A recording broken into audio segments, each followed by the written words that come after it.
नमस्कार, स्वागत है आप सभी लोगों का परफेक्ट एकेडमी के ऑनलाइन प्लेटफॉर्म पर। मैं कुलदीप सिंह आप सभी लोगों का स्वागत करता हूं।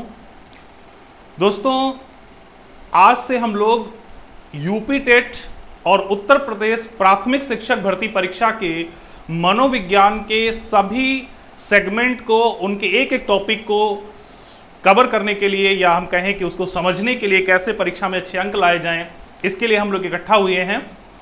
तो अगर आपको लगता है कि मनोविज्ञान का जो सेगमेंट है वो एक डिसाइडर है नौकरी पाने में, तो उसकी टेंशन आप छोड़ दीजिए।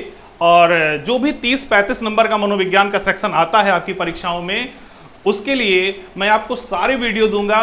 तो आज से हम लोग इसकी शुरुआत कर रहे हैं।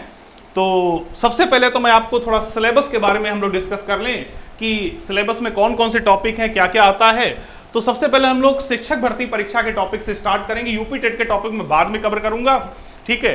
तो उत्तर प्रदेश प्राथमिक शिक्षक भर्ती परीक्षा के जितने भी टॉपिक हैं उनके बारे में एक आउटलाइन आपको दे देता हूं कि कौन कौन से टॉपिक हैं, फिर एक एक करके हम आपको सारे लेक्चर देंगे। आप बिल्कुल इसकी टेंशन मत लीजिए, किसी प्रकार की टेंशन मत लीजिए, क्योंकि विगत 2 परीक्षाओं में 68,500 और 69,000 में आप लोगों ने जो माइलस्टोन बनाया है कि 35 नंबर में 32-33 नंबर आपने अच्छे या सही कर लिए हैं, तो उस प्रक्रिया को जारी रखते हुए हम कोशिश करेंगे कि इस बार हम 35 में 34 नंबर तक आपको जो है गेन करने में हेल्प करें। इसमें जो भी मदद हमारी हो सकती है हम उसके लिए तत्पर हैं। तो चलिए हम लोग थोड़ा सा शिक्षक भर्ती परीक्षा के सिलेबस के बारे में डिस्कस कर लें कि सिलेबस में क्या क्या आता है। वैसे तो आप सभी लोगों को सब कुछ पता है, लेकिन चूंकि एक व्यवस्थित अध्ययन के लिए सारी चीजें व्यवस्थित तरीके से पढ़नी होती हैं, तो हम लोग सिलेबस से ही स्टार्ट करते हैं। तो चलिए हम लोग प्राथमिक शिक्षक भर्ती परीक्षा के सिलेबस से इसको स्टार्ट करते हैं।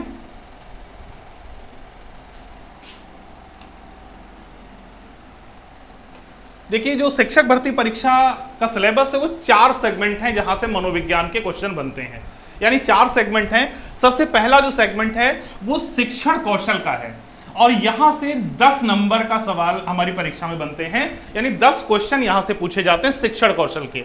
अब शिक्षण कौशल के जो टॉपिक हैं उनमें कौन कौन से टॉपिक हैं, चलो डिस्कस कर लेते हैं। पहला टॉपिक दिया गया है शिक्षण की विधियां और कौशल। बहुत महत्वपूर्ण टॉपिक है। 68,500 में 2 नंबर, 69,000 में 2 नंबर, यानी हर साल 2 क्वेश्चन इस टॉपिक से आते जरूर हैं, जिसमें शिक्षण की विधियां आप सभी लोगों ने यूपी टेट या सी टेट जो भी परीक्षाएं पास की होंगी वहां पर पढ़ रखी होंगी, लेकिन उसको एक थोड़ा डिटेल वे में और थोड़ा रिवीजन के पॉइंट ऑफ व्यू से हम इसको दोबारा आपको बताएंगे। क्योंकि अगर आपने 69,000 में देखा होगा तो एक क्वेश्चन डिटेल में आया था शिक्षण विधियों का। इसके अलावा यहां पर लिखा है शिक्षण कौशल, तो शिक्षण कौशल भी एक महत्वपूर्ण टॉपिक है, यहां से भी सवाल आया था। दूसरा टॉपिक हमारे सामने है शिक्षण अधिगम के सिद्धांत। ये सबसे बड़ा और सबसे महत्वपूर्ण टॉपिक है। अगर हम कहें कि शिक्षक भर्ती परीक्षा में इस टॉपिक से 5 सवाल आते हैं लगभग, तो ये अतिशयोक्ति नहीं होगी। और सबसे बड़ा इसलिए है क्योंकि हमें क्लासिकल से लेकर मॉडर्न तक के सारे थिंकर इसी टॉपिक में पढ़ने होते हैं, चाहे वो थॉर्नडाइक हो, स्किनर हो, वॉटसन हो, पेवलव हो, या मॉडर्न थिंकर में जीन पियाजे, वाइगोस्की, कोहलबर्ग, ये सारे थिंकर हमें इसी टॉपिक में पढ़ने होते हैं। तो ये महत्वपूर्ण टॉपिक है। जैसे मैंने कहा कि 2 नंबर पहले टॉपिक से, तो कम से कम 4 नंबर सेकंड टॉपिक से आपकी परीक्षाओं में पूछे जाते हैं, ठीक है। इसमें हम लोग दोनों प्रकार के थिंकर्स कवर करेंगे। शुरुआत करेंगे परंपरागत जो मनोवैज्ञानिक थे, चाहे थॉर्नडाइक, स्किनर, और फिर उसके बाद मॉडर्न थिंकर तक हम लोग इस प्रक्रिया को लेकर आएंगे। तीसरा टॉपिक हमारा है वर्तमान भारतीय समाज और प्रारंभिक शिक्षा। ये ऐसा टॉपिक है जहां से एक सवाल पूछा गया। अब ये एक सवाल मैं किस आधार पे कह सकता हूं, क्योंकि 68,500 में भी एक सवाल पूछा गया, 69,000 में भी एक सवाल पूछा गया, तो हम कह सकते हैं कि इस टॉपिक से एक क्वेश्चन बनेगा। अब वो क्वेश्चन क्या होगा और इस टॉपिक में हमें क्या पढ़ना है, तो इस टॉपिक में हमें भारत में अभी तक की शिक्षा प्रणाली को रिव्यू करना है, उसकी समीक्षा करनी है। वैदिक काल, बौद्ध काल, मुगल काल, अंग्रेजी शासन व्यवस्था, उसके बाद में स्वतंत्रता के बाद में जो भी भारतीय शिक्षा व्यवस्था में चेंजेज हुए, जो भी डेवलपमेंट हुए, वो सारी चीजें हमें इस टॉपिक में देखनी है, इस टॉपिक में उसे पढ़ना है। टॉपिक के बारे में आप सब बहुत अच्छे जानते हैं, लेकिन मैं ज्यादा टाइम ना लेकर शॉर्ट वे में इसको कर रहा हूं। तीसरा टॉपिक है हमारा समावेशी शिक्षा, इंक्लूसिव एजुकेशन या समेकित शिक्षा। समावेशी शिक्षा एक तरीके से एक पेडागोजिकल सेक्शन बन जाता है वर्तमान शिक्षा का, एक पढ़ाने का अप्रोच बन जाता है।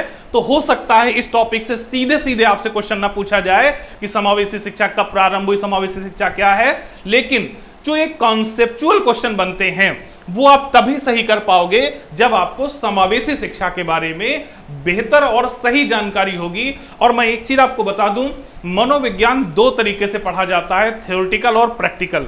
कुछ टॉपिक ऐसे हैं जो थ्योरेटिकल आपको पढ़ने हैं, जो नोट्स से आपको पढ़ने हैं, जो रटने हैं, लेकिन कुछ टॉपिक ऐसे होते हैं जिनके लिए आपको अपने माइंड में एक अप्रोच डेवलप करना होता है कि टीचिंग इस प्रकार होती है।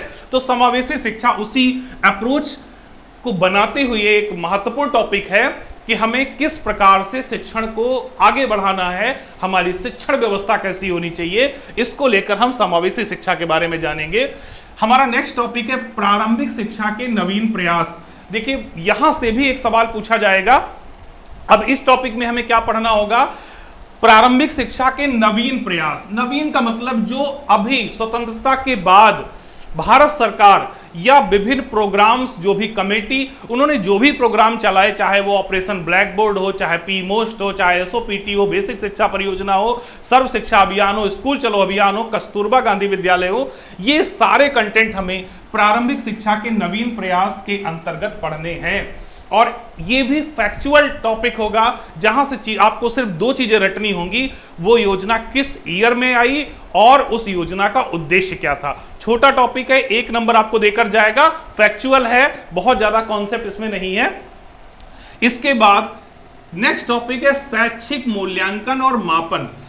ये ऐसा टॉपिक है जिसमें आपको कॉन्सेप्चुअल और फैक्चुअल दोनों तरीके से पढ़ना होगा।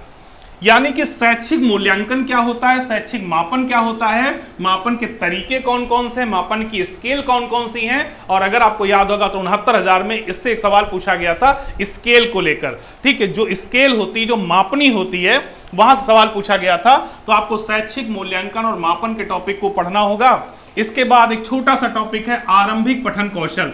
यानी कि जब बच्चा विद्यालय आता है तो सबसे पहले वो पढ़ना सीखता है, और पढ़ने सीखते समय कितने प्रकार का पढ़ना होता है, कैसे कैसे पढ़ना होता है, कैसे उसको हम बेहतर पढ़ने के लिए प्रेरित कर सकते हैं, ये सारी चीजें आपको जानकारी मिलेगी आरंभिक पठन कौशल के टॉपिक में। इसके बाद में नेक्स्ट टॉपिक हमारा होगा शैक्षिक प्रबंधन और प्रशासन, एजुकेशनल मैनेजमेंट एंड एडमिनिस्ट्रेशन। थोड़ा बड़ा टॉपिक है जिसमें हो सकता है कि आपको 2 लेक्चर 3 लेक्चर लग जाए इसको समझने के लिए। और एक दुर्भाग्य ये भी है कि यहां से ना 68,500 में कोई क्वेश्चन पूछा गया, ना 69,000 पूछा गया, लेकिन सिलेबस में है तो हमें इसको कोई कमतर नहीं आंकना है। हो सकता है इस बार 2 सवाल यहां से पूछ लिए जाएं। तो इसमें हमें देखना है कि स्कूल का मैनेजमेंट कैसे होता है, स्कूल की बिल्डिंग कैसे बनती है, कितना पैसा आता है, कितना पैसा रंगाई के लिए, कितना पैसा पुताई के लिए, कितना पैसा बाकी कामों के लिए। तो ये सारी चीजें हमें शैक्षिक प्रबंधन में पढ़ना है। और स्कूल का प्रशासन कैसा होता है, कैसे प्रधानाध्यापक होते हैं, टीचर होते हैं, बीएसए होते हैं, एबीसी होते हैं, खंड शिक्षा अधिकारी होता है, इन सारी चीजों को हमें इसके अंतर्गत पढ़ना है। तो ये टॉपिक हमारे शिक्षण कौशल के अंतर्गत आएंगे, जहां से हमें 10 नंबर की तैयारी होगी। तो 10 नंबर का आपको यहां से मिलेगा, जो टॉपिक वाइज टॉपिक आज से ही मैं आपको प्रोवाइड कराऊंगा। इसके बाद में दूसरा जो टॉपिक है वो हमारा साइकोलॉजी का टॉपिक है, मनोविज्ञान का टॉपिक है, चाइल्ड साइकोलॉजी का। इसके बारे में एक चीज आपको पहले बता दूं कि मनोविज्ञान में जो टॉपिक सिलेबस में दिए गए हैं 68,500 और 69,000 दोनों में देखा गया है कि इससे बाहर भी बहुत सारे सवाल पूछे गए हैं। ऐसा नहीं कि सिर्फ और सिर्फ जो टॉपिक इसमें दिए गए हैं आप उतने पढ़ लें, उतने तैयार कर लें और आपको लगे कि हमने तो सिलेबस कवर कर लिया है। क्योंकि 68,500 69,000 के पेपर को अगर आप देखेंगे, स्टडी करेंगे, तो बहुत सारे टॉपिक आपको इससे बाहर के भी मिलेंगे। जैसे कि इसमें कहीं आपको मूल प्रवृत्ति और संवेग जैसे टॉपिक नहीं दिख रहे हैं, लेकिन वहां से सवाल पूछा गया है। इसमें कहीं पर भी आपको जो है बाल विकास की विशेषताओं के बारे में नहीं, लेकिन उससे सवाल पूछा गया है। बाल विकास के सिद्धांत कहीं नहीं लिखे, लेकिन उससे सवाल पूछा गया है। तो ऐसे बहुत सारे टॉपिक हैं, बट मैं वो भी टॉपिक आपको कवर कराऊंगा। ऐसा नहीं कि सिर्फ जो सिलेबस में लिखे वही टॉपिक आपको कवर कराने हैं। चलिए यहां पर टॉपिक के बारे में देख लेते हैं। पहला, इंडिविजुअल डिफरेंस, व्यक्तिगत भिन्नता। हम आप सभी एक दूसरे से अलग होते हैं, क्यों अलग होते हैं, किन कारणों से अलग होते हैं, इसके बारे में चर्चा इस टॉपिक में होगी। बाल विकास को प्रभावित करने वाले कारक, बच्चे को इफेक्ट करने वाले कारक, चाहे वो वंशानुक्रम हो, वातावरण हो, वातावरण के अंतर्गत बहुत सारे कारण हो, ये सारी चीजें भी आपको इस टॉपिक में मिलेंगी बाल विकास को प्रभावित करने वाले कारकों में। चलिए नेक्स्ट टॉपिक है सीखने की, ये थोड़ा इसमें मिसप्रिंट हो गया, सीखने की आवश्यकता की पहचान। अब देखिए सीखने की आवश्यकता की पहचान टॉपिक लिखकर उन्होंने आपसे ये जानने की कोशिश की कि जिन बच्चों को सीखने की आवश्यकता हो, थोड़ा डिसेबल होते, थोड़ा प्रॉब्लमेटिक होते हैं, समस्यात्मक होते हैं, उनको कैसे सिखाया जाए। तो इस टॉपिक में डिफरेंट टाइप के चाइल्ड, जो भी स्पेशल बच्चे होते हैं, जो भी विशिष्ट बच्चे होते हैं, विशिष्ट आवश्यकताएं होती हैं, उनके बारे में पढ़ना है। पढ़ने के वातावरण का सृजन करना। अब एक अच्छा शिक्षक वही होता है जो बच्चों के लिए एक अच्छा वातावरण तैयार कर सके। तो एक तरीके से पेडागोजिकल टॉपिक है कि कैसे हम क्लास को बेहतर बना सकते हैं, कैसे क्लास में हम बच्चे को पढ़ने के लिए एक एटमॉस्फेयर, एक वातावरण क्रिएट कर सकते हैं जहां बच्चा एक बेहतर तरीके से पढ़ सकता है, वो हमें इसमें पढ़ना है। सीखने के सिद्धांत और कक्षा शिक्षण में इनकी व्यवहारिक उपयोगिता। अब देखिए सीखने को ही अधिगम कहते हैं और यहां आपने लिखा है शिक्षण अधिगम के सिद्धांत, तो दोनों जगह कॉमन टॉपिक होगा सीखने के सिद्धांत और कक्षा शिक्षण में इनकी उपयोगिता। यानी कि चाहे हमने थॉर्नडाइक पढ़ा, स्किनर पढ़ा, पैवलोव पढ़ा, इनके सिद्धांतों को क्लास में कैसे प्रयोग किया जाए वो सारी चीजें हमें यहां पढ़नी है। और उसके बाद एक लास्ट टॉपिक यहां मिलेगा आपको, दिव्यांग छात्रों की विशेष व्यवस्था। यानी जो बच्चे हैंडीकैप होते हैं, जो बच्चे डिसेबल होते हैं, जो बच्चे किसी तरीके से नॉर्मल बच्चों के तरह शिक्षा ग्रहण नहीं कर पाते, उन बच्चों को कैसे पढ़ाएं, इसकी जानकारी हमें इस टॉपिक में मिलेगी। और ये टॉपिक भी 10 नंबर का है, तो ये 20 नंबर के टॉपिक हैं। इसके अलावा कुछ ऐसे टॉपिक हैं, मैंने पहले बता दिया, जो आपको एक्स्ट्रा में पढ़ाने हैं, तो ये 20 नंबर आपको यहां से मिलने हैं। इसके बाद में तीसरा हमारा टॉपिक होगा सूचना तकनीकी, जो 5 नंबर का है। ये 5 नंबर का टॉपिक है, जो प्योर तो साइकोलॉजी का टॉपिक हम इसे नहीं कह सकते कि नहीं ये बिल्कुल जो है मनोविज्ञान का टॉपिक है, लेकिन इसमें काफी कुछ साइकोलॉजी से जुड़ा हुआ है। चलिए देख लेते हैं इसमें क्या है। शिक्षण कौशल का विकास। अभी इससे पहले वाले टॉपिक में हम लोगों ने शिक्षण कौशल पढ़े थे, आपको पता है 14 शिक्षण कौशल होते हैं।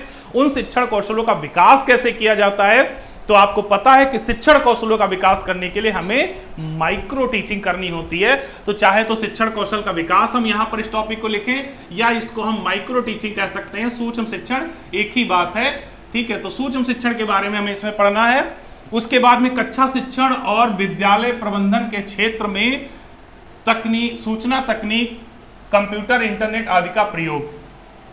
यानी कि क्लास के अंदर हम कंप्यूटर का क्या यूज कर सकते हैं, क्लास के अंदर इंटरनेट का यूज क्या होगा, स्मार्टफोन का यूज क्या होगा, OER का यूज क्या होगा, ये सारी चीजें, और जो एप्स होते हैं जो भी शिक्षण में उपयोगी हैं, इनके बारे में हमें इसमें पढ़नी होगी। और शिक्षण सामग्री के उपयोग की जानकारी। तो कहने का मतलब है इसमें बेसिकली हमें वो सारी चीजें पढ़नी होगी जो क्लासरूम के अंदर हम तकनीक के रूप में प्रयोग में लाते हैं, इसीलिए इसका नाम है सूचना तकनीक। और इससे 5 नंबर मिलने हैं। ध्यान रहे, कोई भी टॉपिक छोटा नहीं होता, कोई भी बड़ा नहीं होता, एक एक नंबर के लिए बड़ी जद्दोजहद होती है, आप लोगों ने देखा है। तो एक एक नंबर आपके लिए महत्वपूर्ण है, इसलिए कोई भी टॉपिक, किसी भी टॉपिक के अंतर्गत आने वाला छोटा सा छोटा टॉपिक आपके लिए उतना ही महत्वपूर्ण है। चलिए लास्ट टॉपिक है जीवन कौशल, जो सबसे ज्यादा लोगों की डिमांड, सबसे ज्यादा लोग इसमें कंफ्यूज, सबसे ज्यादा बच्चों की परेशानी की जीवन कौशल, जीवन कौशल, जीवन कौशल। तो चलिए उस पर भी चर्चा कर ली जाए। ये भी टॉपिक आपको डिटेल में मैं प्रोवाइड कराऊंगा, जिसमें आपको व्यावसायिक आचरण और नीति के बारे में जानकारी, प्रेरणा, शिक्षक की भूमिका, यहाँ शिक्षक होगा, शिक्षक की भूमिका, और उस भूमिका को 4 तरीके से बताया गया: सुविधा प्रदाता, अनुश्रवणकर्ता, नेतृत्वकर्ता, मार्गदर्शक और परामर्शदाता। ये सारी चीजें हम आगे आपको क्लियर करेंगे। इसके बाद में शैक्षिक प्रबंधन और संवैधानिक और मानवीय मूल्य, कॉन्स्टिट्यूशनल और ह्यूमनिस्टिक वैल्यू का यहां से भी सवाल पूछा गया था, आपने पिछला पेपर देखा हो गया, तो यहां से भी सवाल बना था। इसके बाद दंड और पुरस्कार का प्रभावी प्रयोग, ठीक है, दंड और पुरस्कार का जो प्रयोग होता है वो भी कैसे कर सकते हैं क्लासरूम के अंदर, इसके बारे में भी हम चर्चा करेंगे। तो ये टॉपिक भी 10 नंबर का मिलेगा। और इस तरीके से अगर हम देखें तो टोटल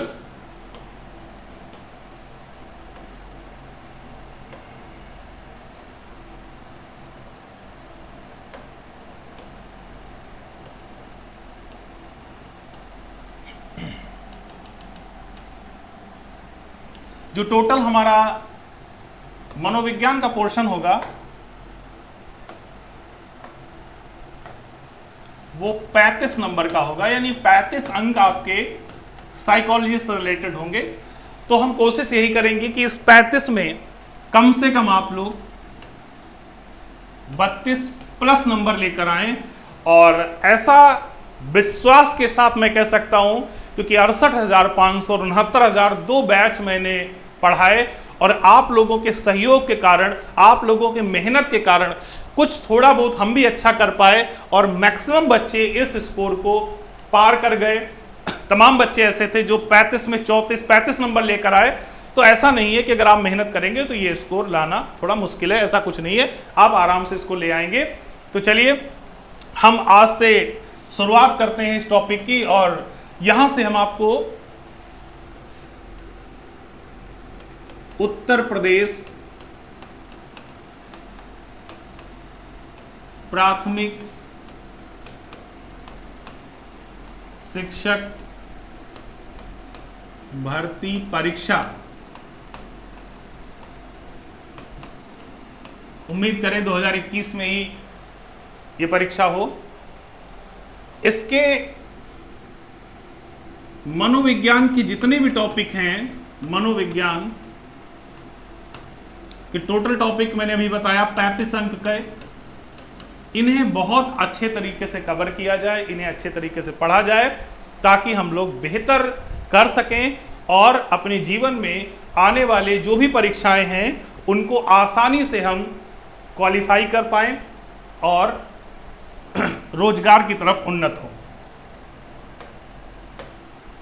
तो चलिए हम लोग शुरुआत करते हैं। अभी तक इंट्रोडक्शन हुआ।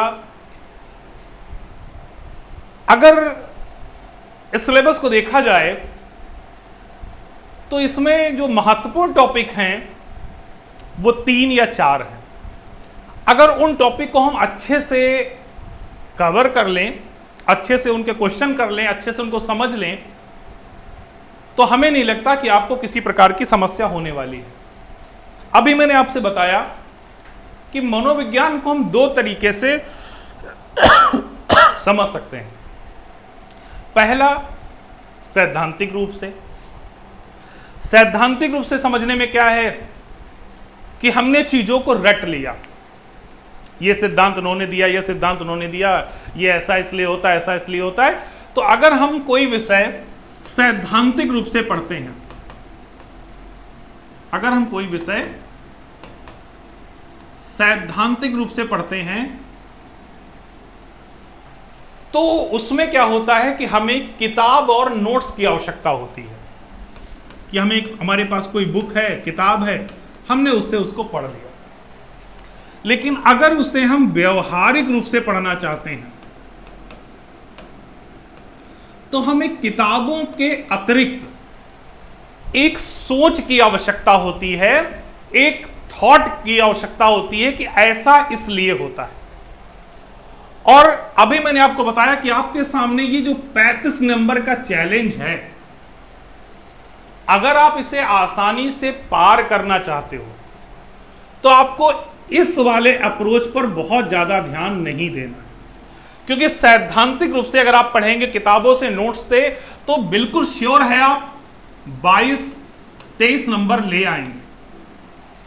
लेकिन यदि आपने सैद्धांतिक अप्रोच के साथ व्यवहारिक अप्रोच भी अपनाया, तो जो मैंने पहले कहा था, इस 35 में 32 प्लस टारगेट आपका पूरा हो जाएगा। अब ये व्यवहारिक अप्रोच है क्या? हम जो कुछ पढ़ें, हम जो कुछ बच्चों के बारे में किताबों से या किसी थिंकर ने हमें बताया, उस पर अपने अनुसार चिंतन करना, उसको समझना किताबों से, उसको समझना शिक्षकों से, लेकिन उसे बाद में चिंतन करना, क्योंकि बहुत सारे प्रश्न ऐसे होंगे जो आपको उसी लैंग्वेज में नहीं मिलने वाले जिस लैंग्वेज में मैं या कोई टीचर या कोई किताब आपको पढ़ाएगी। लैंग्वेज बदल जाती है, क्योंकि पेपर्स कभी किताब की लैंग्वेज से नहीं बनते, और खासकर मनोविज्ञान में तो ये समस्या हमेशा से है कि यहां पर आपको भाषा की दिक्कत हमेशा होगी। एक उदाहरण के तौर पर हम लोग पढ़ते हैं मानसिक विकास। ये उदाहरण है एक छोटा सा मानसिक विकास कि भाई बच्चे का मानसिक विकास होता है, बच्चे का मानसिक विकास होना चाहिए, बच्चे के मानसिक विकास में इस तत्व का ज्यादा योगदान होता है, बच्चे का मानसिक विकास होगा तो ये होगा। लेकिन जब आप परीक्षा देने जाते हैं तो मानसिक विकास की जगह पर नया शब्द आपको मिल जाता है संज्ञानात्मक विकास। संज्ञानात्मक विकास। अब पेपर में आपको शब्द कौन सा मिला है? संज्ञानात्मक विकास। किताबों से आप रट्टा मार के कौन सा गए हैं? मानसिक विकास। और वहां पर कोई शब्दों का ऐसा कोई यहां पजल भी नहीं कि आप इसको कोरिलेट कर लो कि मानसिक लिखा संज्ञानात्मक। यहां समझ होनी चाहिए कि भाई मानसिक विकास का मतलब होता है बच्चे के चिंतन क्षमताओं में परिवर्तन। छोटा बच्चा है तो वो कम चिंतन करता है, कम जानकारी रखता है, बड़ा हो गया तो ज्यादा जानकारी रखता है, ज्यादा चिंतन कर सकता है। और जब आप संज्ञान शब्द का मतलब निकालेंगे तो यही इसका मतलब होता है।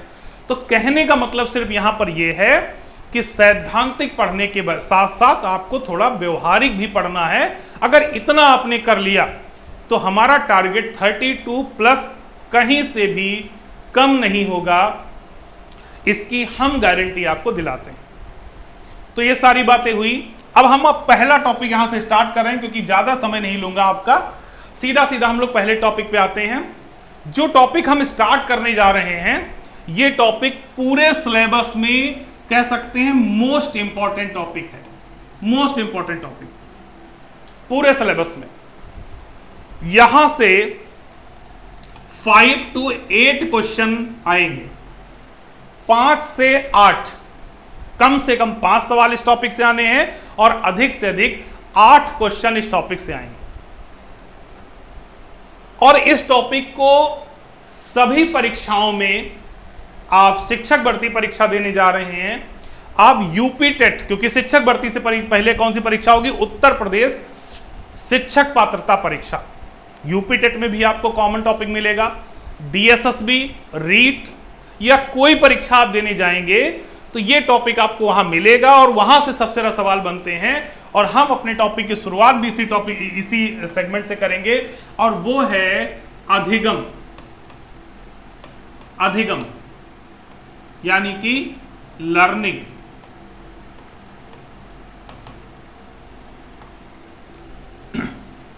इस टॉपिक से ही सबसे ज्यादा सवाल पूछे जाते हैं किसी भी परीक्षा में।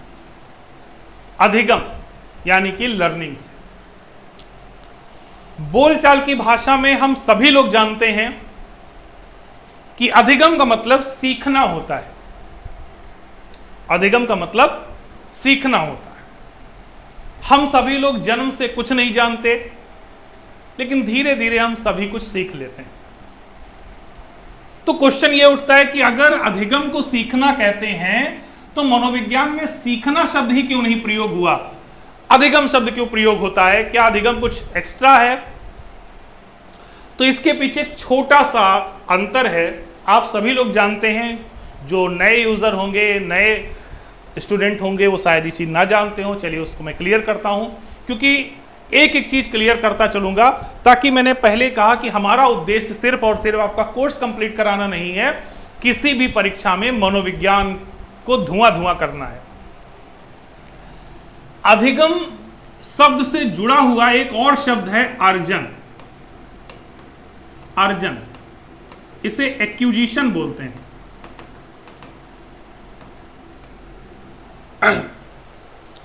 अगर हमें अधिगम को समझना है तो अधिगम से पहले हमें अर्जन शब्द को समझना होगा कि अर्जन क्या होता है।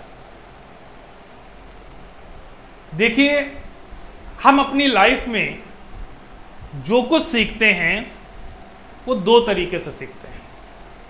जो कुछ भी अपनी लाइफ में सीखते हैं वो दो तरीके से सीखते हैं। या तो वो हम प्रयास द्वारा सीखते हैं और या वो हम वातावरण द्वारा सीखते हैं, यानी बिना प्रयास के। आप ऐसे भी कह सकते हैं, या तो उसे हम प्रयास द्वारा सीखते हैं या उसे हम बिना प्रयास के सीखते हैं। बिना प्रयास। उदाहरण के तौर पर एक छोटा बच्चा होता है, जब वो स्कूल जाना प्रारंभ करता है या घर पर पढ़ना शुरू करता है और उसके पेरेंट्स या टीचर उसे छोटा बड़ा ABCD काखा गागा कुछ भी पढ़ाना सिखाते हैं, तो उस प्रक्रिया में प्रयास किया जाता है।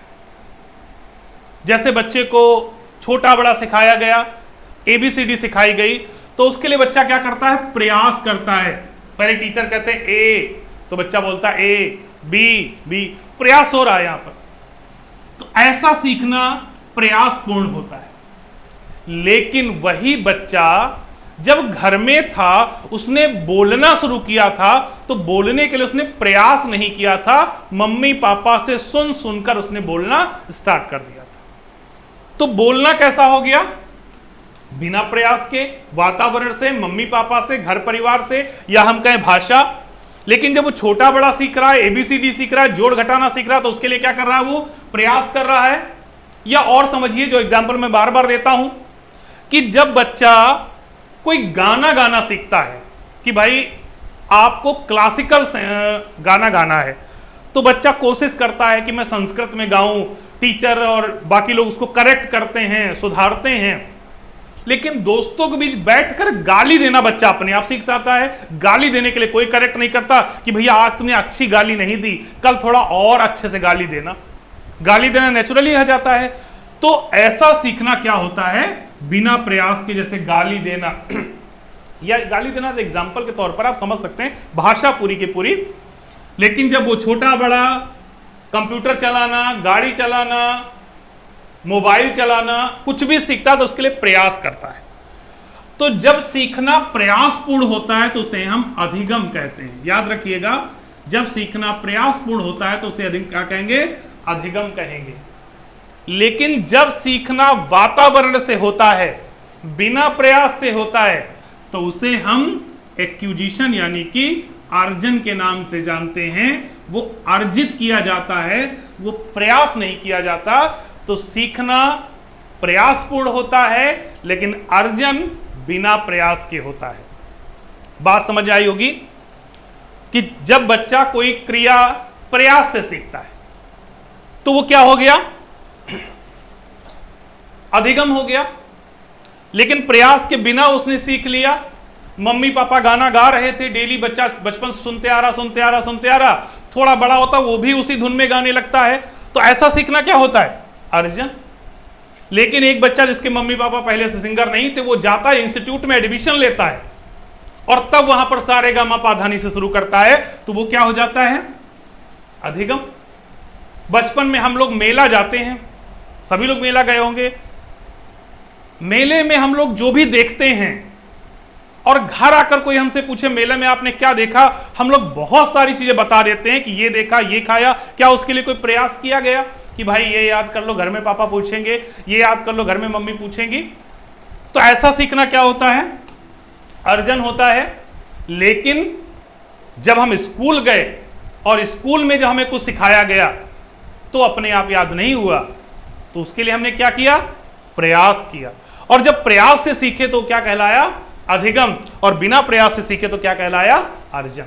आई होप बात क्लियर हो गई। स्क्रीनशॉट ले सकते हैं आप, या वो पता हो गया आपको, ज्यादा रटने की जरूरत नहीं है। चलिए अब इसमें एक चीज और समझिए। हालांकि वो हमारे टॉपिक से रिलेटेड नहीं, लेकिन मैंने कहा कि आपको कॉन्सेप्ट, चीजों के बारे में कॉन्सेप्ट पता होनी चाहिए। रट तो आप कहीं से भी लेंगे। अब एक क्वेश्चन यहां ये उठता है कि विद्यालयों में क्या होना चाहिए? विद्यालय में हम अधिगम पर बल दें या अर्जन पर बल दें? यहीं से शुरुआत होती है टीचर्स की साइकोलॉजी, कि टीचर्स कैसा सोचता है। तो यहां पर हम लोग प्राथमिक शिक्षक भर्ती परीक्षा की बात कर रहे हैं, छोटे बच्चों की बात कर रहे हैं। और आप सबको पता है कि छोटे बच्चों के लिए ज्यादा फायदेमंद क्या होता है? अर्जन होता है। छोटे बच्चों को अधिगम पर बल नहीं देना चाहिए। ये पुरानी विचारधारा है कि अधिगम होना चाहिए। नवीन विचारधारा कहती है कि विद्यालयों में क्या होना चाहिए? अर्जन होना चाहिए। हम स्कूल गए, टीचर खड़े होते हैं भूगोल के, कहते हैं ग्रह पढ़ो। पहले सूर्य है, फिर उसके आसपास 8 ग्रह हैं, उन 8 ग्रहों को क्रम से याद करो। हम लोग पढ़ते हैं बुध शुक्र पृथ्वी ये वो धेन तेन, खूब रटते हैं, 4 दिन बाद भूल जाते हैं। तो ये क्या था? अधिगम था। क्या ये प्रक्रिया सही है? अरे भाई, उन बच्चों को आप किसी फील्ड में ले जाओ और फील्ड में उनके नाम रख दो। मैं बुध हूं, ये शुक्र, ये पृथ्वी, ये मंगल, ऐसे सबके नाम हमने रख दिए। और उन्हें हमने एक बच्चे को सूर्य बनाया, बड़े दफ्ती उफ्ती लगा के सूर्य का पूरा मुखौटा उकटा बना के उसमें सूर्य की चमकदार किरणें निकल रही हैं, बिठा दिया बीच में। फिर हमने बुध को बिठाया, फिर ऐसे ऐसे सबको बिठा दिया। गेम खेल रहे हैं हम लोग। अब उस गेम में क्या होगा? एक घंटी बजती है, बुध खड़ा होता है, भाई मेरा नाम बुध है, देखो मैं सूर्य से सबसे नजदीक में हूं, मेरे पास मरकरी है, और जेब से कुछ निको तो मरकरी मेरे पास, देखो देखो सब लोग मरकरी मेरे पास, चाहिए किसी को? इस तरीके के जब खेल हम बच्चे को खिलाते हैं, वहां कोई प्रयास नहीं हो रहा है, वातावरण से बच्चा सीख रहा है। तो क्यों हम अधिगम के पीछे पड़े हैं? आजकल के स्कूलों में, आगे इसमें बहुत चर्चा विस्तृत होगी, अभी तो चलो मैंने सिर्फ एक इंट्रोडक्शन के तौर पर यहां बता रहा हूं, इस पर विस्तृत चर्चा होगी कि स्कूलों में क्या होना चाहिए, कैसे होना चाहिए, छोड़िए उस चीज को। तो यहां हम सिर्फ आपको इतना बताने की कोशिश कर रहे हैं कि हमारा टॉपिक तो अधिगम है, लेकिन मॉडर्न साइकोलॉजी कहती है कि स्कूलों में अधिगम की बजाय किस पर बल देना चाहिए? अर्जन पर। यानी बच्चा बिना प्रयास के स्वाभाविक रूप से सीखे, उस पर कोई प्रेशर ना हो, वो इंटेंशनली नहीं सीख रहा लेकिन सीख गया, तो ऐसा सीखना बेहतर होता है, जिसे हम अर्जन कहते हैं। लेकिन हमें अर्जन आज नहीं पढ़ना है, हमें पढ़ना क्या है? हमें पढ़ना है अधिगम।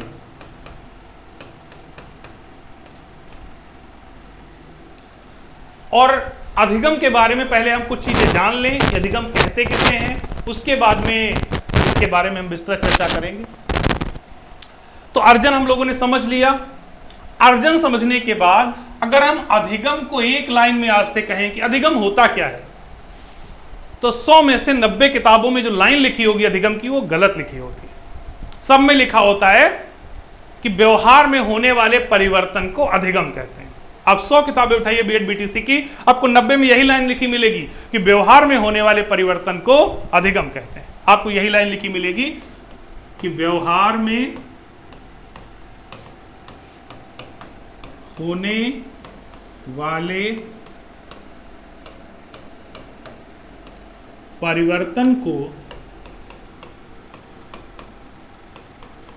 अधिगम कहते हैं।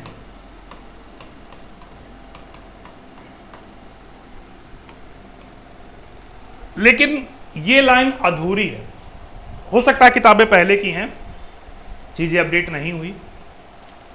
मॉडर्न साइकोलॉजी कहती है सिर्फ इतना नहीं कि व्यवहार में होने वाला परिवर्तन अधिगम है, कि भाई मैं अपने घर से मंदिर जाता हूं सुबह सुबह, रोज सुबह उठा, मंदिर गया, पूजा की, घर आया, तो हमारा एक व्यवहार है कि सुबह व्यवहार का देखिए, सबसे पहले व्यवहार का मतलब समझ लीजिए, मनुष्य या जीव जो कुछ अपने शरीर के अंगों से करता है उसे व्यवहार कहते हैं। साइकोलॉजी समझने के लिए उसकी शब्दावली को समझना जरूरी है।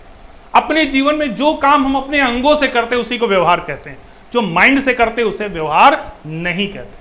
अंगों से किया जाने वाला काम व्यवहार है, उसके पीछे माइंड हो सकता है कि आप लिख रहे हो तो माइंड नहीं है जब तक चिंतन नहीं, लेकिन लिखना एक व्यवहार है क्योंकि वो आप हाथों से कर रहे हो। चलिए, अब मैं सुबह उठकर मंदिर जाता हूं, पूजा करता हूं, घर आता हूं, तो हमारा एक व्यवहार है। एक दिन सुबह सुबह हल्की बारिश हुई थी और मंदिर जा रहे थे, सीढ़ियों से मेरा पैर फिसला और मेरे चोट लग गई, अब मैं लंगड़ा कर पहुंचा मंदिर, तो भाई परिवर्तन तो हुआ ना। डेली में अच्छे से जाता था, उस दिन मैं लंगड़ा के मंदिर जा रहा हूं, परिवर्तन हुआ, तो क्या इसको अधिगम कहोगे? अगर ये परिभाषा सही तो ये भी अधिगम, कि डेली में अच्छे से जा रहा था, एक दिन स्लिप हो गया, गिर गया, अब मैं लंगड़ा के मंदिर पहुंच रहा हूं, तो ये तो अधिगम है, क्योंकि परिभाषा कहती व्यवहार में होने वाले परिवर्तन को अधिगम कहते हैं, और हमारे व्यवहार में परिवर्तन हो गया। मैं तो डेली अच्छे से जाता था, आज मैं लंगड़ा के पहुंच रहा हूं। इसीलिए कहता हूं कि मॉडर्न साइकोलॉजी कहती है कि ये परिभाषा सही नहीं है। इसके आगे एक चीज जोड़ दीजिए, और वो चीज क्या है? प्रयास द्वारा। प्रयास द्वारा। अब ये परिभाषा बिल्कुल क्या हो गई, 100% सही हो गई कि ऐसा व्यवहार परिवर्तन जिसके लिए हमने प्रयास किया हो। भाई मंदिर से गिरने के लिए मैंने प्रयास नहीं किया तो मैं लंगड़ा के चलूं, तो ये अधिगम नहीं हुआ। लेकिन अगर प्रयास के द्वारा कि मैं गाड़ी चलाना नहीं जानता, मुझे बाइक चलानी नहीं आती, और मैंने 1 महीने मेहनत की, 1 महीने मेहनत किया, हम कहीं 1 महीने हमने क्या किया, प्रयास किया, और अब मैं गाड़ी चलाने लगा, तो ये क्या कहलाएगा, अधिगम कहलाएगा। तो अधिगम वही होता है जिसके लिए हम प्रयास करते हैं। चलिए अधिगम की कुछ विशेषताएं आपको बताऊंगा। अभी जो सीटेट का एग्जाम हुआ वहां से एक सवाल यहां से बना है। चलिए अधिगम की विशेषताएं हम लोग समझ लेते हैं क्या है। इतनी बात तो आपको समझ में आ गई होगी कि अधिगम अर्जन में क्या अंतर है और अधिगम किसे कहते हैं, कंफ्यूज बिल्कुल मत होइएगा। चलिए अधिगम की विशेषताओं की बात करते हैं। जो सबसे पहली अधिगम की विशेषता मानी जाती है वो है अधिगम एक सार्वभौमिक प्रक्रिया है। सार्वभौमिक, यूनिवर्सल प्रोसेस है। बहुत इंपॉर्टेंट चीज है कि अधिगम कैसी प्रक्रिया है, सार्वभौमिक प्रक्रिया है। सिर्फ मनुष्य ही नहीं सीखते, इस सृष्टि के प्रत्येक जीव को सीखना पड़ता है। अगर मधुमक्खी का बच्चा पैदा होते नहीं जानता हमें अपना घोंसला या छत्ता कैसे बनाना है, शेर का बच्चा पैदा होते शिकार करना नहीं जानता, वो उसके लिए क्या करता है, प्रयास करता है। चिड़िया का बच्चा पैदा होते उड़ना नहीं जानता, वो उसके लिए क्या करता है, प्रयास करता है। तो दुनिया में ऐसा कोई नहीं है जो अधिगम ना करे। यानी अधिगम कैसी प्रक्रिया है, सार्वभौमिक प्रक्रिया है। यानी ये सिर्फ मनुष्यों तक सीमित नहीं है कि मनुष्य ही अधिगम करते हैं। अधिगम प्रत्येक जीव को करना पड़ता है। 1 सेकंड में जरा पानी पी लेता हूं, रोक दीजिएगा, रुक गए।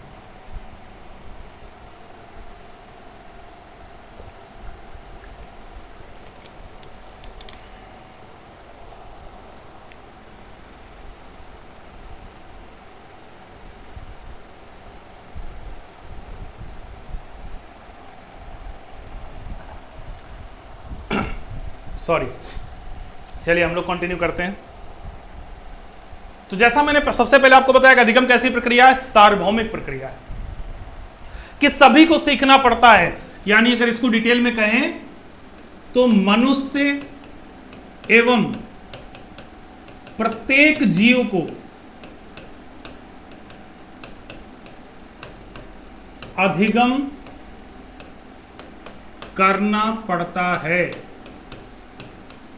यानी सिर्फ मनुष्य नहीं, प्रत्येक जीव को अधिगम की प्रक्रिया से गुजरना पड़ता है। अधिगम के बिना कोई सरवाइव नहीं कर सकता। तो जो पहली विशेषता अधिगम की वो कैसे क्या है, अधिगम सार्वभौमिक प्रक्रिया है। दूसरी विशेषता क्या है, ये जीवन पर्यंत होती है। जीवन पर्यंत प्रक्रिया है। यानी कि अधिगम की कोई उम्र नहीं होती। 90 साल के बाबा भी व्हाट्सएप चलाना सीख लेते हैं। तो ये कैसी प्रक्रिया, लाइफ लॉन्ग प्रोसेस है। ऐसा नहीं कि भैया 20 साल के हो गए सीखना बंद। हम लोग खूब बातचीत में सुनते हैं सीखने की कोई उम्र नहीं होती। बिल्कुल वही सही बात है भाई, सिद्धांत है कि सीखने की कोई उम्र नहीं होती। तमाम लोग उस उम्र में वो चीज सीख लेते हैं जब उनकी सही उम्र में उन्होंने नहीं सीखी थी। तो कहने का मतलब है कि ये कैसी प्रक्रिया है, ये जीवन पर्यंत चलती है। बच्चा पैदा होते वहां से शुरू करता है और जब तक हमारा राम नाम सत्य नहीं हो जाता, ये प्रक्रिया लगातार चलती रहती है। तो अधिगम कैसी प्रक्रिया है, जीवन पर्यंत प्रक्रिया है, लाइफ लॉन्ग प्रोसेस है। आई होप बात समझ में आ गई होगी। तीसरी विशेषता इसकी क्या होगी, ये व्यक्तिगत प्रक्रिया है, इंडिविजुअल प्रोसेस है।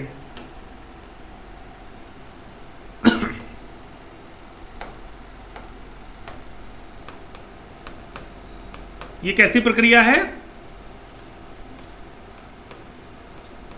व्यक्तिगत प्रक्रिया है। इसका मतलब समझिएगा, अधिगम व्यक्तिगत प्रक्रिया है, learning is individual process.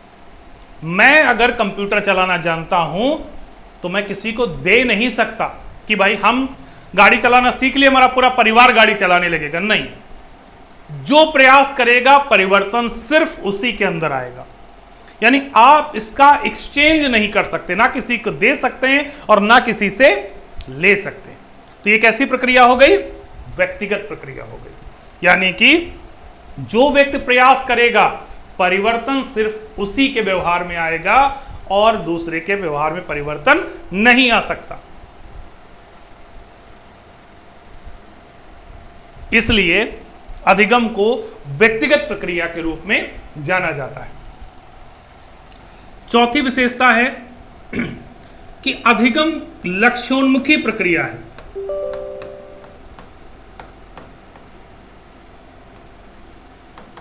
Goal oriented process है। यानी हम कुछ सीखते हैं तो उसके पीछे कोई ना कोई लक्ष्य जरूर होता है। जैसे कि अगर आपने गाड़ी चलाना सीखा तो उसके पीछे लक्ष्य था कि भाई हम अपने गंतव्य तक जल्दी पहुंचे। हमने खाना बनाना सीखा तो इसलिए क्योंकि हमें जब भूख लगे तो हम खाना बना ले। बिना लक्ष्य के हम क्या सीख लेते हैं, और जब बिना लक्ष्य के सीखेंगे तो अधिगम नहीं होगा। अभी से पहले बताया तो क्या होगा? अर्जन होगा। जैसे आप कहें गाली देने का लक्ष्य क्या है, तो भाई गाली देना अधिगम में नहीं आता, गाली देना अर्जन है। तो जहां पर लक्ष्य होगा वही अधिगम होगा। और इसकी विशेषताओं में चलते हैं। अधिगम के लिए अधिगम की इच्छा आवश्यक है। अधिगम की इच्छा आवश्यक है।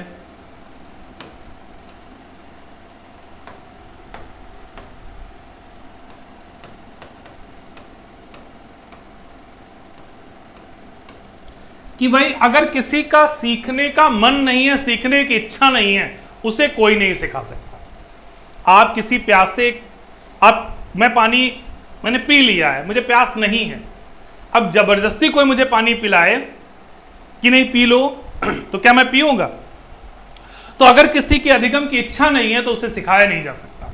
और जब मजबूरी में सिखाया गया कनपटी पे बंदूक रख के, तो वो अधिगम नहीं होगा। तो यानी अधिगम के लिए उसकी इच्छा आवश्यक है।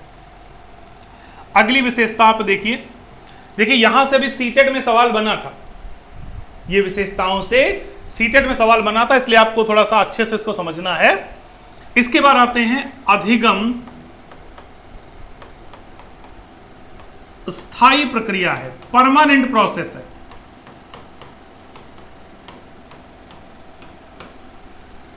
अधिगम कैसे होता है? परमानेंट। ऐसा नहीं कि आज हमने कोई चीज सीखी, कल हम भूल गए तो उसे हम अधिगम कहें। नहीं, अधिगम वही प्रक्रिया होती है जो स्थायी होती है काफी हद तक। तो अधिगम कैसी प्रक्रिया है? स्थायी प्रक्रिया है, परमानेंट प्रोसेस है। ये टेम्परेरी नहीं होता, इट्स परमानेंट। नेक्स्ट पे आते हैं अधिगम, यही सवाल सीटेट में पूछा गया था, संशोधन योग्य होता है, मॉडिफिकेबल। संशोधन योग्य होता है।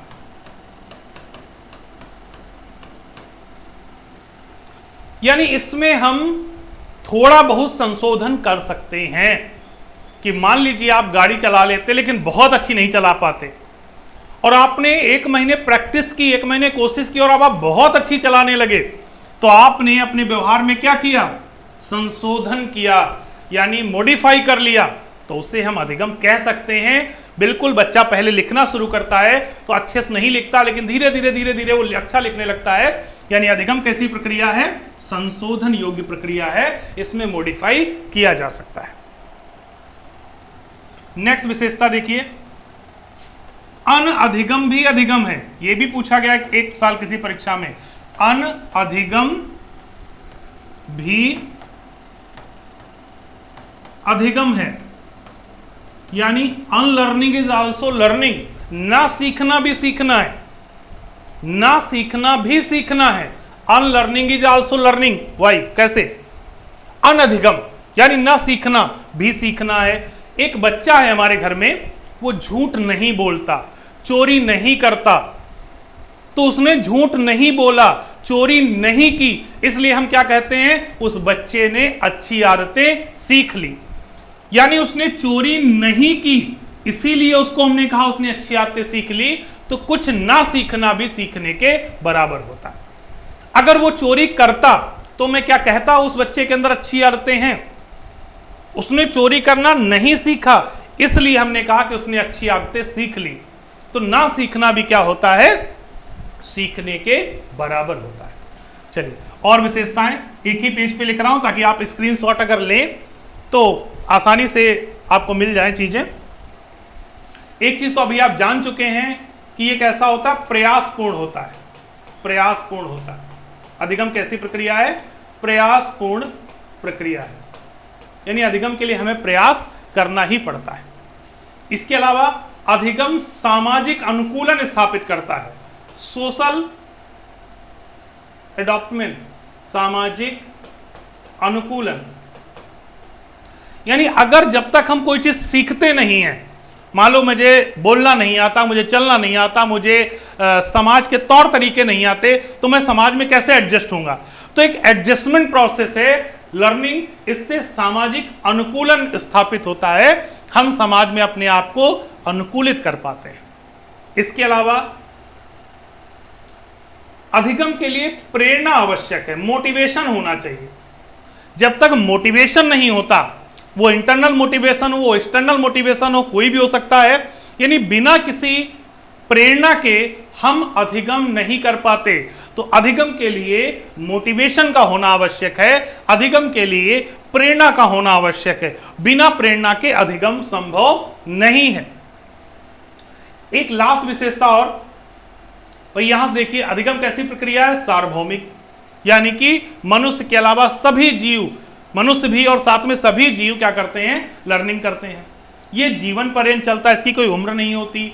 ये व्यक्तिगत प्रक्रिया है, यानी जो सीखेगा उसी के अंदर परिवर्तन आएगा। इसका कोई ना कोई लक्ष्य होता है, इसके लिए इच्छा आवश्यक है। ये स्थायी प्रक्रिया है, संशोधन योग्य होती है, ना सीखना भी सीखना है, और ये प्रयासपूर्ण प्रक्रिया है, इससे सामाजिक अनुकूलन स्थापित होता है। इसके लिए प्रेरणा आवश्यक है, यानी बिना मोटिवेशन के सीखना संभव नहीं हो सकता। तो ये विशेषताएं हैं अधिगम की, जहां से एक सवाल आपकी परीक्षाओं में बनता है, और अगर आपने अच्छे से इसको समझ लिया तो फिर आपको अधिगम को समझने में कोई परेशानी नहीं होने वाली, क्योंकि किसी भी कॉन्सेप्ट को समझने से पहले उस कॉन्सेप्ट का मीनिंग जानना जरूरी होता है। अगर इतनी विशेषताएं हमें किसी प्रक्रिया में मिलती हैं तो उसको हम अधिगम कहते हैं, और अगर ये प्रक्रिया उसमें नहीं है तो उसे अर्जन कहा जाता है, यानी कि वो एक्विजिशन होता है। और अगर ये प्रक्रिया किसी प्रोसेस में है तो उसे हम अधिगम के नाम से जानते हैं। फॉर एग्जाम्पल, जैसे कि चलिए आप इसको टेस्ट भी कर लीजिए। जैसे छोटा बड़ा हम लोग पढ़ते हैं, ठीक। अब देखिए क्या छोटा बड़ा पढ़ने में ये विशेषताएं हमें मिलती हैं। भाई ये व्यक्तिगत होती है, जीवन पर्यंत होती है, कोई ना कोई लक्ष्य होता है, इच्छा होनी चाहिए, स्थायी होता है, जीवन भर नहीं भूलते, संशोधन हो जाता है, गलत पढ़ते तो टीचर सही कर देते हैं। और इसके अलावा ये प्रयासपूर्ण था, जब हम भाषा सीखते हैं तभी हम स्कूल के अंदर एडजस्ट हो पाते हैं, इसके पीछे मोटिवेशन भी होता। तो आपको बहुत सारी विशेषताएं मिल गई कि अगर हम हिंदी में वर्णमाला सीखते हैं तो अधिगम के अंतर्गत आता है। अब जरा हम गाली देते हैं, इसमें एक भी विशेषता गाली देने की आपको नहीं मिलेगी। भाई गाली देने के लिए कौन सा व्यक्तिगत प्रक्रिया, कौन सा लक्ष्य होता है। भाई बहुत सारे लोगों का लक्ष्य हो सकता है कि गाली देकर हम फ्रस्ट्रेशन को खत्म कर रहे हैं, लेकिन वो लक्ष्य नहीं है, ठीक। अब इसके लिए आप स्थायी प्रक्रिया, संशोधन योग्य, ये सारी विशेषताएं आपको नहीं मिले। बनाने को तो आप बना सकते कि नहीं सर ये मिल गई वो मिल गई, बट एक रियल वे में यही है कि गाली देने को अधिगम के अंतर्गत न रख के हम अर्जन के अंतर्गत रखते हैं, वो एक स्वाभाविक प्रक्रिया होती है। तो चलिए यहां हमने आज अभी तक क्या सीखा है, अधिगम और अर्जन में अंतर और अधिगम की विशेषताएं। यहां से आपका किसी परीक्षा में 1 नंबर भैया पक्का है, टेंशन मत लेना, ठीक। आते हैं आगे, एक और इंपॉर्टेंट टॉपिक इसी के साथ जुड़ा हुआ है। कभी कभी परीक्षाओं में हमें अधिगम की विशेषता, परिभाषा पूछ ली जाती है। अधिगम की परिभाषा बड़ा डिमांडिंग टॉपिक आप लोगों का रहता है कि सर इसकी कहानी, और हमने आपको बताया कि अधिगम की परिभाषा को याद नहीं करनी, एक कहानी याद रखना बस जीवन में, कभी जीवन में किसी परीक्षा में अधिगम की विशेष अगर परिभाषा पूछी गई तो आपका सवाल गलत नहीं होगा। एक कहानी याद रखना,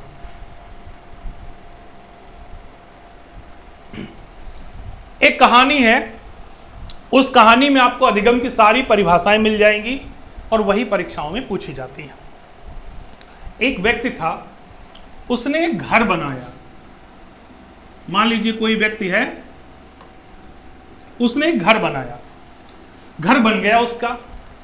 जब घर बन गया तो उसने सोचा इसमें गेट लगवाएं। यहां पर उसने एक गेट लगवाने को सोचा। भाई घर बनने के बाद हम लोग क्या लगवाते हैं? गेट लगवाते हैं। तो उसने सोचा हम एक गेट लगवाएं। अब वो कंफ्यूज था।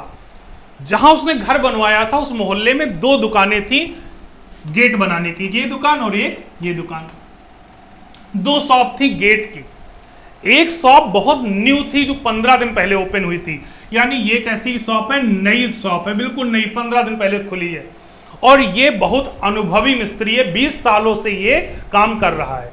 तो ये एक्सपीरियंस था, अनुभवी मैकेनिक था। और ये दुकान कैसी थी? नई थी। तो भैया अगर आप होते इसकी जगह पर तो नए वाले से गेट बनवाते या अनुभवी से गेट बनवाते? तो 100 में 99 लोग कहेंगे हम अनुभवी व्यक्ति से गेट बनवाते, हम अनुभवी व्यक्ति से गेट बनवाते। तो अब आप याद रखिए, अगर आप कभी घर बनवाइएगा तो घर का गेट हमेशा अनुभवी व्यक्ति से बनवाइए। और अब परिभाषा पे आते हैं। परिभाषा है गेट्स की। गेट्स से क्या बना? गेट्स से क्या बना? गेट्स। और गेट किससे बनवाएंगे? अनुभवी व्यक्ति से। तो गेट की परिभाषा क्या है? अनुभव और प्रशिक्षण द्वारा, अनुभव और प्रशिक्षण द्वारा व्यवहार में परिवर्तन अधिगम है।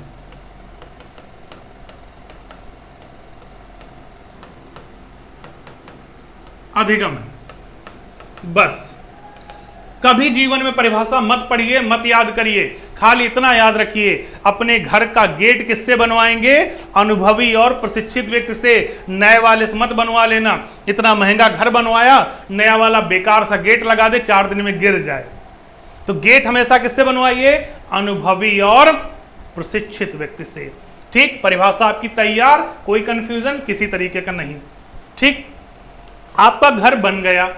अब आपने सोचा चलो साफ सफाई करते हैं घर की। घर की क्या करते हैं? साफ सफाई। आपने घर की साफ सफाई की तो घर के अंदर बहुत सारी लकड़ियां पड़ी थी जिनको आपने घर के बाहर इकट्ठा किया। लकड़ी को इंग्लिश में कहते हैं वुड। यानी आपने घर के बाहर बहुत सारी वुड इकट्ठा की, लकड़ी इकट्ठा की। ये सारी लकड़ियों के गट्ठर आपने इकट्ठा किए, बड़े बड़े लकड़ी के गट्ठर थे। ये क्या थे? वुड। आपने बहुत सारी लकड़ियां इकट्ठा की घर के बाहर। आपने सोचा इन्हें हम फेंक दें। तब तक आपके मित्र आए, उन्होंने कहा भैया इनको फेंको मत, घर नया है तो फर्नीचर भी तो नया होना चाहिए। भाई घर नया बनवा लिया और कुर्सी मेज नई नहीं तो फायदा क्या है? तो कहा घर नया है तो फर्नीचर भी नया होना चाहिए। तो इनसे आप क्या बनाओ? नवीन फर्नीचर बनवा लो। तो वुड से आपने क्या बनवा लिया? वुड से हमने बना लिया नवीन फर्नीचर। ठीक, अब आपको कोई परिभाषा नहीं याद करनी है।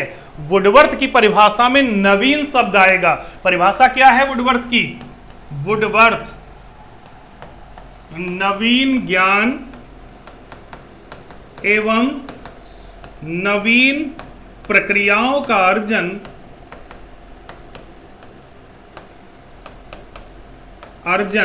अधिगम है।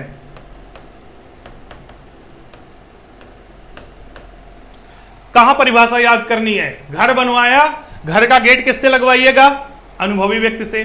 घर बनवाइए बढ़िया सा, उम्मीद करेंगे 2021 में आपकी नौकरी लगे, 22 में आप लोग घर बनवाओ।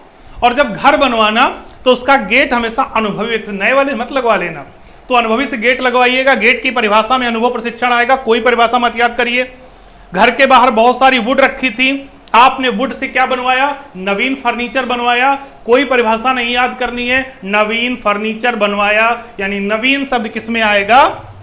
वुडवर्थ की परिभाषा में। अनुभव शब्द किस में आएगा? गेट्स की परिभाषा में। आपका घर बन गया, गेट लग गया, फर्नीचर बन गया। अब आपने पार्टी दी कि भाई चलो अपने दोस्तों को पार्टी देते हैं, घर बनाए, इनॉग्रेशन है, सर लोगों को पार्टी। हमारे पास भी कार्ड आया कि भाई घर बन गया, आइए। तो जब सभी लोग आपके घर आए, एक समस्या हो गई। जब आप घर बनवा रहे थे, इतनी देर में क्या हुआ, यहां पर कौओं ने घोंसला बना लिया था। कौओं ने घर की छत पर घोंसला बना लिया था और 2 कौए थे। एक कौआ होता तो क्रो कहते, 2 कौए थे तो घर पर क्या था? Crow and crow. और 2 कौओं ने घर की छत पर घोंसला बना लिया था। एक बड़ी समस्या थी। घर के ऊपर कौए अशुभ माना जाता है, ऐसा हिंदू धर्म में मान्यता है। लेकिन चूंकि कौओं से आपको समस्या नहीं थी, समस्या इनकी एक आदत से थी। क्या थी? जब कोई मेहमान आपके घर में घुस रहा था, ये कौवे ऊपर से बोल रहे थे काऊ काऊ, कोई मेहमान आया काऊ काऊ, कोई मेहमान आया काऊ काऊ। आपको गुस्सा आई और आपने कहा इन कौवों की आदत है काऊ काऊ करना। क्या है? आदत। तो जिस परिभाषा में आदत शब्द आ जाए, वो परिभाषा किसकी होगी? क्रो एंड क्रो की होगी। परिभाषा देख लीजिए, ठीक, यही जगह थोड़ा लिख देते हैं, क्रो एंड क्रो। आदत ज्ञान और अभिवृत्तियों का अर्जन अधिगम है। आदत ज्ञान और अभिवृत्तियों का अर्जन अधिगम है। ठीक, परिभाषा मत याद करिए, इतना याद रखिए कि कौओं की आदत थी कांव कांव करना। अब इस आदत को दूर करने के लिए आपके पास अब प्रॉब्लम तो आएगी कि भाई कैसे इसको संभालें। अब आप इन कौओं को उतारते हैं वहां से। इन कौओं को आपने वहां से उतारा और कहा इनको किसी डॉक्टर के पास ले चलते हैं, यानी किसी ना किसी डॉक्टर के पास कौओं को ले चलते हैं। डॉक्टर बताएगा कि समस्या क्या है और इसे हम कैसे सॉल्व करें। रात का समय था, सारे हॉस्पिटल, सारे डॉक्टर वहां नहीं थे, बंद थे। केवल एक हॉस्पिटल खुला हुआ था, एक हॉस्पिटल खुला हुआ था।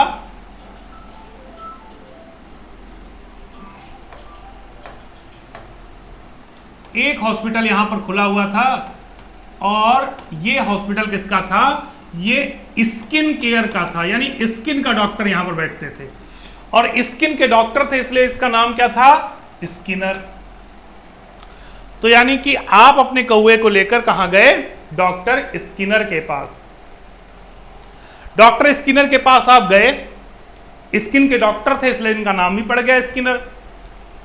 तो स्किन के डॉक्टर ने कौवों को देखा, कहा ये तो बड़ी समस्या वाली बात है। तो उन्होंने एक इंजेक्शन दिया, फिर दवाई दी, फिर उन्होंने पट्टी मलहम ऑपरेशन जो भी किया। तो यानी पहले उन्होंने दवाई दी, फिर इंजेक्शन लगाया, फिर पट्टी मलहम किया। तो उन्होंने एक प्रगतिशील कार्य किया, एक प्रोग्रेसिव कार्य किया और आपका कौवा ठीक हो गया। तो जिस परिभाषा में प्रगतिशील, उत्तरोत्तर, क्रमबद्ध जैसे शब्द आ जाएं, स्किनर ने कैसे इलाज किया? उत्तरोत्तर, उत्तरोत्तर इलाज किया, प्रगतिशील इलाज किया, क्रमबद्ध तरीके से इलाज किया। तो जिस परिभाषा में उत्तरोत्तर शब्द आ जाए, प्रगतिशील शब्द आ जाए या क्रमबद्ध शब्द आ जाए, वो परिभाषा किसकी होगी? प्रोफेसर स्किनर की होगी। याद रखिएगा, स्किनर की परिभाषा में हमें उत्तरोत्तर शब्द मिलता है और परिभाषा क्या थी? व्यवहार में उत्तरोत्तर परिवर्तन अधिगम है।